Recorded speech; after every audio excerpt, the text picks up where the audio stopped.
So I picked up the camera today and decided to give you all a mini tour of what's going on in the garden.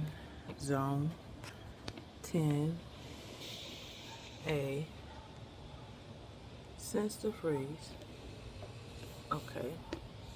These are some collards. They survived. They are doing pretty well. Everybody is putting on some new growth.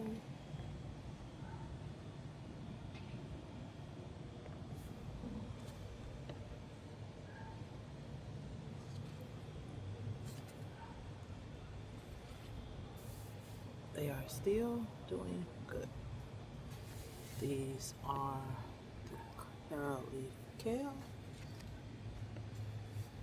that I transplanted out of the raised garden bed, and they are putting on new growth. Everybody is doing well. This is a cilantro that popped up voluntarily and even has some new growth. These are the peppers that were volunteer. They had started to sprout and did not make it after the cold, but there is, let me see, some new coming in right there. That is the cilantro that made it. Here's a pepper plant that I just left it because all of these were volunteers. Some of these are not going to make it, which I'm fine, but some look like they will do just fine. One or two. We'll see. Here's another two volunteer pepper plants that look just absolutely bad, but they are resilient and will bounce back.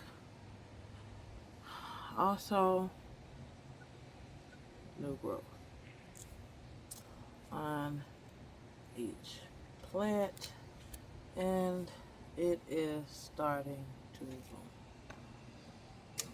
Here is one of my aloes. Well, it's a couple different varieties here, and new growth as well.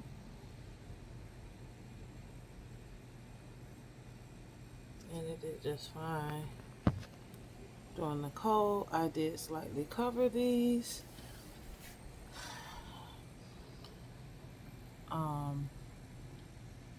Some more aloe that look absolutely fine.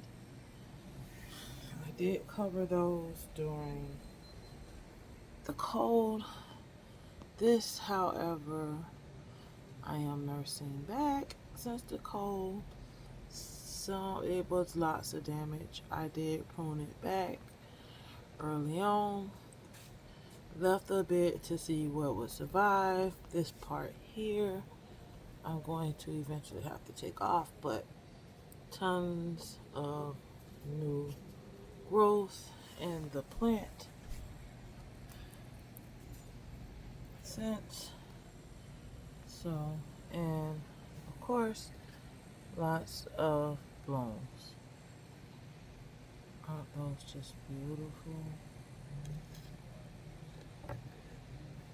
And this is one of those plants that doesn't bloom until the temperature's cool. It's a beautiful plant. It was given to me about 4 years ago, 3 years ago, when my grandmother passed away. It's one of the plants in her service. Here is the dragon fruit. It survived. It's doing just well. That's how many seedlings have come up so far. There are plenty other seedlings that we are waiting on, different varieties. I don't know which, but there's a white, pink, and yellow variety. This is some citrus with an aloe that was a volunteer pop-up. Now, my citrus did take some hit. As you can see, these are 3 volunteer plants somehow, but they are about a year old, and yeah, doing just fine right here. I'm going to uppot them once we move to the larger garden. Here is some dill that was planted out. I direct sowed it. I need to cover up these roots, but as you can see, they'll find their way. Here is a pop-up something volunteer. I don't know. I'll just let it go. But they had a little trim, as you can see, after the cold, and they are doing just fine. Here is some more citrus. Now, these are some citrus plants that I planted actually a couple years ago, when my aunt passed away, and I planted 2 lemon seeds in hopes to get 2 lemon trees to be able to take back home to the property and the land and be able to plant, because all of the citrus there has since been long gone. And I don't know, I think I need to definitely transplant them into a better situation, but they took a little bit of a hit.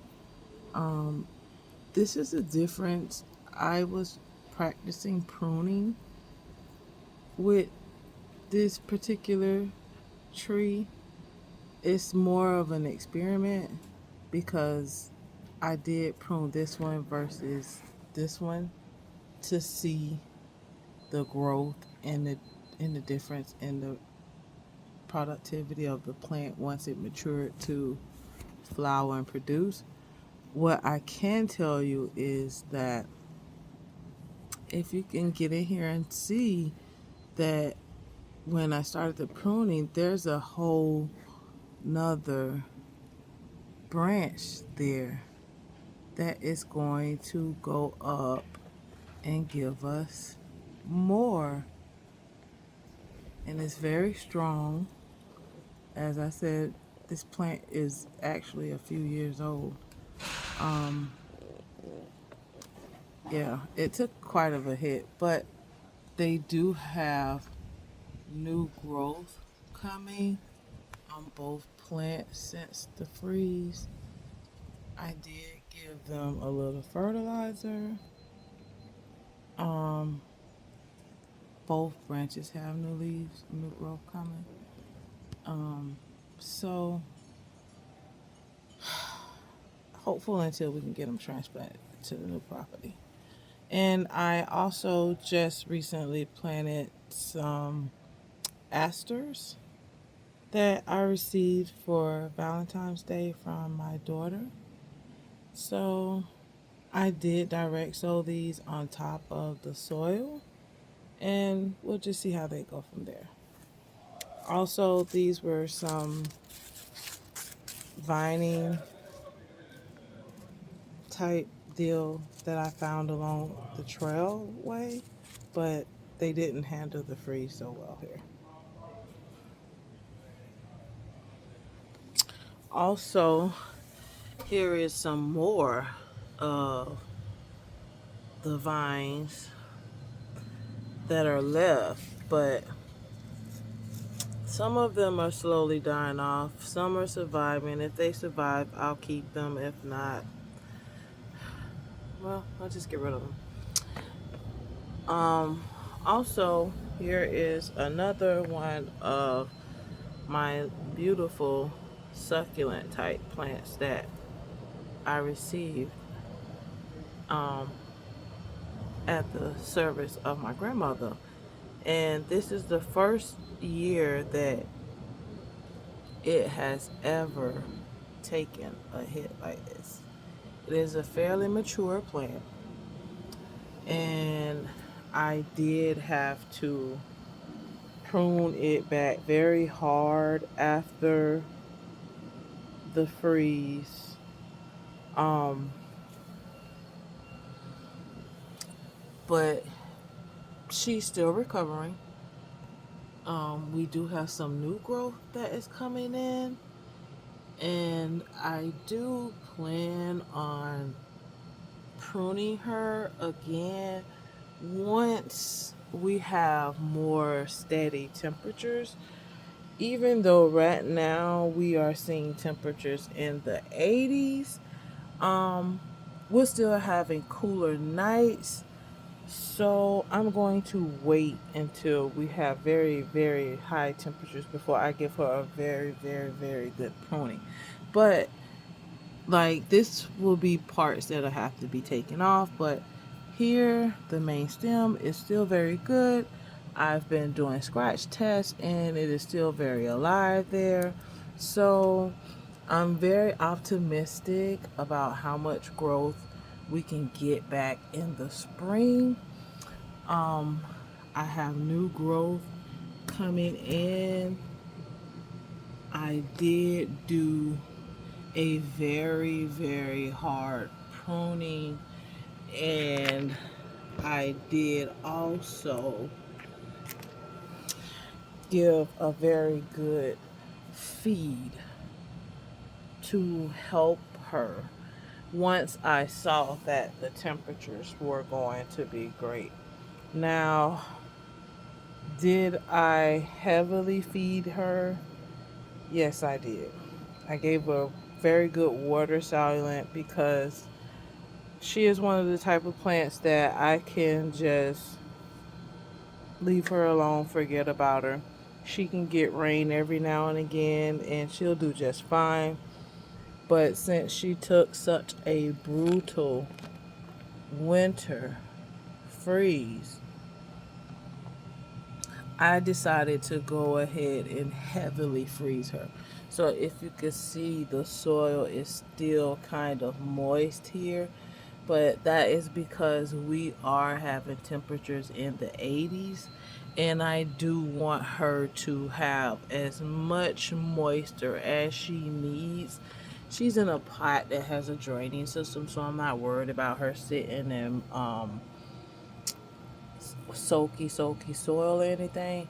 So if you move it apart as I dig around in there, you can see it's not soaking soil, but it is moist right now, and she will take all of that in just a few days. Here you can see I have some seedlings that I have started. Some have started to sprout, others have not. Here is a summer squash that is starting to come there. That should be interesting. Um, Here is some cherry tomatoes that are beginning to sprout. Here's some broccolis. Yeah, so we're just waiting on everything. Here's some bunch of onions that we sowed that I'm waiting to start to sprout. This year I am trying Cosmos and Shastas. I have never done these. Let's see how it goes. Here is a pineapple top that I have been working on. It took a hard hit during the freeze. I hope it didn't kill it. I still have some green life, so I'm just leaving it, letting it do its thing. Here is some tomatoes that I am sowing for the new property when we go home. Here is some marigolds. Hi, you guys. They are finally starting to pop up. I just gently come out and turn the pot. I did direct sow these. I just find for me, I'm at a higher elevation, in a penthouse. Yeah, so I just direct sow, place them out, and it does fine for me. Here's some cantaloupe that I sowed that started to germinate, so I did cover them a little bit, just lightly cover them with some potting soil. And once they pop up, they'll be up next. These are some mammoth sunflowers that I sowed. We'll see how that goes. That's my first time trying those. I thought it'd be interesting. Here are some blackberry seeds that I sowed. We're still waiting to see anything from those. Now, these are my strawberries. They took a hard hit from the freeze. Some died, most, but I did a heavy pruning and feeding. And as you can see, can you see? Okay, there you go. We're getting some new growth in there. I had some strawberries that I went ahead and just took off and pruned it really heavy, and fed it, and we're getting some new growth and all of the surviving ones, new growth. So yeah. Also, I plan on ordering some more strawberries. These I have had since seed, and they are 2 years old. So I'm going to order some strawberries. Here is my raised garden bed, which I have moved so that it gets plenty of sun from this direction. I sowed some carrots here.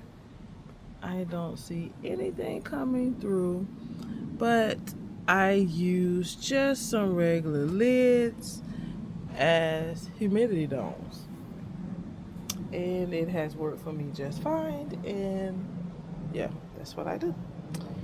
Here is some collards that popped up voluntarily, and I transplanted them here to the raised bed, and they are doing just fine, and they also are putting on some new growth. Here is another one of those volunteers, and they are putting some good growth. This is how I organically feed into my soil. So I forget the channel, I saw it on years ago, but I just cut out the bottom of like a regular dinner cup and put foods like fresh scraps like fruits and vegetable scraps and down in the hole, add a little water, and it feeds the soil and the raised compost, I'm sorry, and the raised garden bed, so that it is constantly being fed. I'm sorry, you guys, that was so you could have a shot of the whole bit. Okay, here is another volunteer collard that is doing fine and has new growth since I transplanted. What happened was I dropped some seeds, and well, they started popping up voluntarily all over in different places, different pots, and I just transplanted them to the raised garden bed. Here is a cabbage that was also the same issue. Here is another cabbage. These are all volunteer. And I just transplanted them when they were young enough into the raised bed, and they are putting on new growth and doing just fine. Here is some carrots that I planted. I sowed these carrots.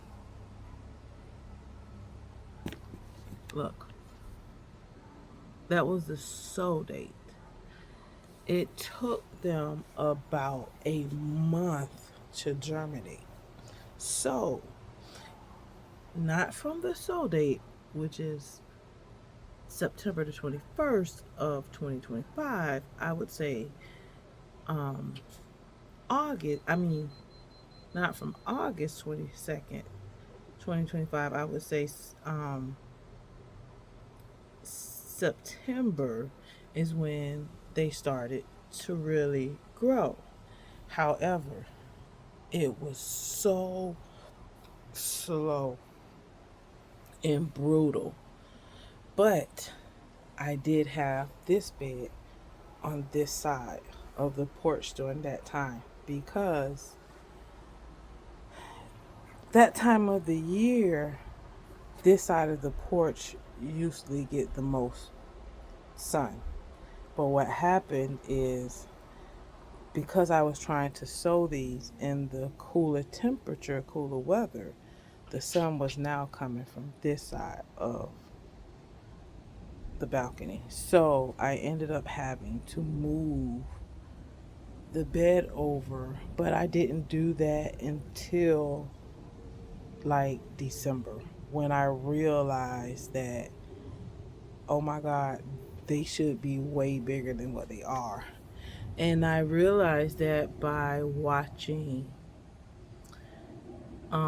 Dolores Garden, and I sold my carrots the same time she had sold some carrots. And I was like, oh my gosh, they're not getting enough sun. And so, yeah, that's what happened. And so, what happened is I moved them over, and of course, because they were not receiving enough sun, they weren't doing anything. However, since then, they have begun to start to produce carrots. However, the carrots are very slow, I do believe, because um, of where I am and I don't get as much sun as preferred for them. But I really came in here and buried them under some fresh soil to help them along. But if you can see right in there, we have carrots that are starting to come. Yay! Now, it did take a lot longer because of the mistake and lack of sun, and also I did not thin them out enough. So once I watched her video, because this is my first grow on carrots, I thinned them out a lot because they were jam. I did thin them out a lot. And yeah, I do have like tons and tons of new growth on. So a lot of the carrots that were not producing at that time are now catching up and doing their thing. Some of the top leaves took a little bit of the hit during the freeze, which is fine because the main stems and the stalks and the carrots are looking very good, healthy, and strong. And I did dig around inside of the beds just to make sure that everything was looking good. And yeah, we have carrots, you guys. I have carrots for the first time that are growing in my bed. I cannot wait. I cannot wait.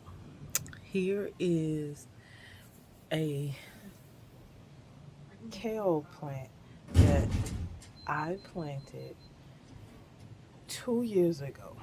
It is a um I think they call it a lucerne kale or whatever type you call it. But I love this kale, you guys. Me and my family, we love this kale. It is so versatile. The leaves are beautiful.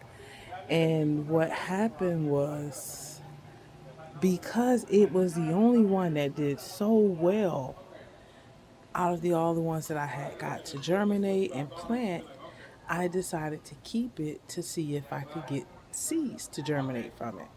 I do have experience in harvesting seeds. I started gardening about 8 years ago, and one of the first things I did was to practice and succeed and to fail at collecting seeds, in which I have learned and I feel like I have mastered. So I was waiting, and they never, excuse the background, guys. The pool guys are here cleaning. Um, but it has yet to flower for me. So I'm hoping this fall or this summer I can get it to seed. But look at that. Some more new growth. All she does is just produce. She is a workhorse. She gives us so much food. And as you can see, the stalk tells the story of her longevity. This is how long we have been harvesting from this one plant. And like I said, you guys, she is 2 years old. And yes, she is very established. So I'm hoping to get some seeds from her eventually so that I can harvest all of them for my planned big family garden back home. Okay, let's keep on. Also, here in the garden bed, I did find about 4 or 5 radish seeds. So, and I just tossed them along the embankment here. Nothing that's popped up so far, but we'll see. Here are some of my starts for the season. Now, I did plant more than I normally would for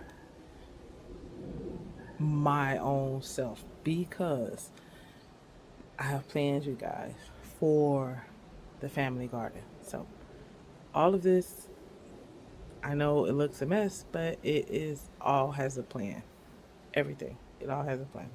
But here are some of the seedlings, and here are some Georgia Carlards that I started. And yes, we have some good germination. And every day I come out here, there's just more and more popping up. And I'm excited because I love them, and as many as I can get in succession planting as this is great. Here we have some more flowers, okra. I have some snap peas that have germinated.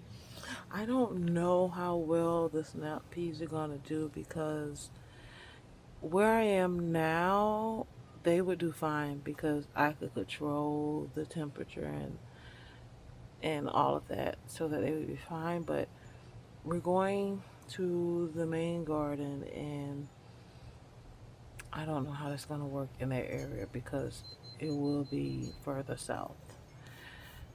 Yeah, and Florida, we all know how that can get. This is my microgreens that I sowed like 2 days ago. And I just sow my microgreens just in any old thing just because it doesn't take much. Just so they could go. And it's an old baking pan that I don't have a use for. So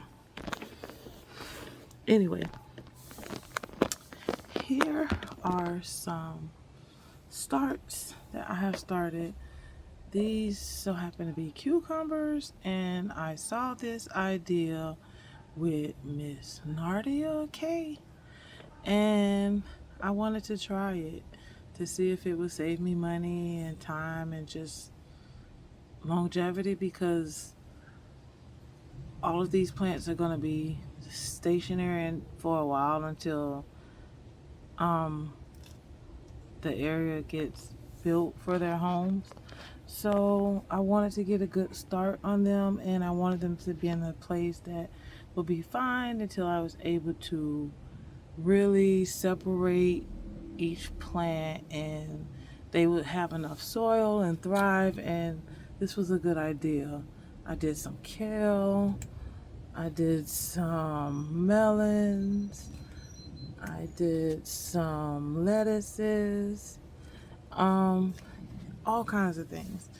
So yeah, I'm excited to see how that turns out as well.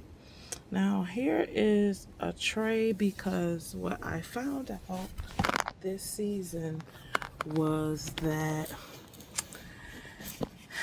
the older your seeds are, the less likely they are to germinate. And like I said, I started gardening 7-8 years ago, and some of my seeds are 7-8 years old, 5-4 years old, right? So I went ahead and planted all of those seeds.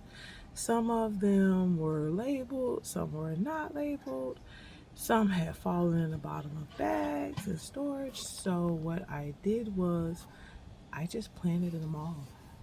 I planted them all, you guys. I planted all of them. And I used this pen. I got this idea from another gardener I saw, which is Cranery. And the reason it sparked the interest was because of how many plants you could really start and really just separate, or plant in one garden area and really let your plants have their own opportunity to just do whatever it is they want to do, right? And so in this mix, you guys, there are flowers, vegetables, just everything. And so I thought that would be a unique garden to start. All of those herbs and vegetables and flowers, all of those roots and everything, just feeding the soil in its own way and just coexisting with each other. And so that's what I did. I parted it off into rows, and so each section is definitely unknown, right? So I labeled them.